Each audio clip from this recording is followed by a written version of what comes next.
All right, so this is one of those stories of,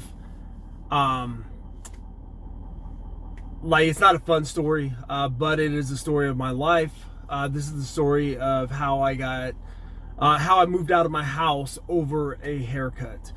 So, little preface on this: my mom and I were button heads a lot. I had been talking to my dad and telling him that I'm like I can't take this, and his response to me was like, "Hey, you're leaving for the army in a couple of months. I understand if you gotta move out or whatever." He goes, "I understand." He goes, "But just try to stick it out." So him and I have been talking. Well, my haircuts, I was paying for my own haircuts. So the guy that I was going to, if I got it styled in like a flat top or something like my mom liked, it was like $4.50. So for him just to take and just completely buzz it, it was $3. So those that knew me back then, and I had like a buzzed haircut all the time, that's why, is because I wanted to save that $1.50. So anyways, one of my best friends at the time, Everton, he was from Jamaica. He was also black. So he could cut hair. So he gave me a fade. That's the haircut in the little cover photo of this video. And I'll post it right here too.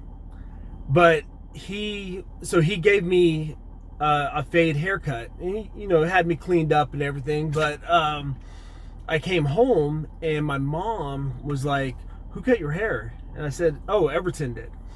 And she's like, "Well, you're going to go and pay and have your hair cut." Well, my response, like I said, her and I had been button heads for a while. I was like, "No, I'm not going to go and pay and have my hair cut. There's nothing wrong with my haircut." And she's like, "Well, you're not going to have a black haircut." Like, "It's not a black haircut. It's just a regular haircut." And she's like, it basically escalated to the point of, she's like, "Well, and excuse my language, but this is what I was told." She's like, "Well, you're either going to go and pay and have your haircut, or you can pack your shit." So I chose option B.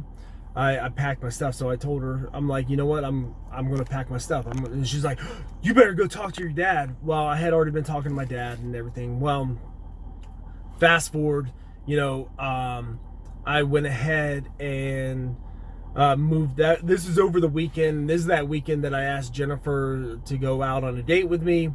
And Wednesday, I moved in over at my buddy Everton's house, or his trailer. And that's where I made the phone call to Jennifer and all that. But that's what led up to me moving in over there when Jennifer and I first started dating. So that's the story of how I moved out over a haircut.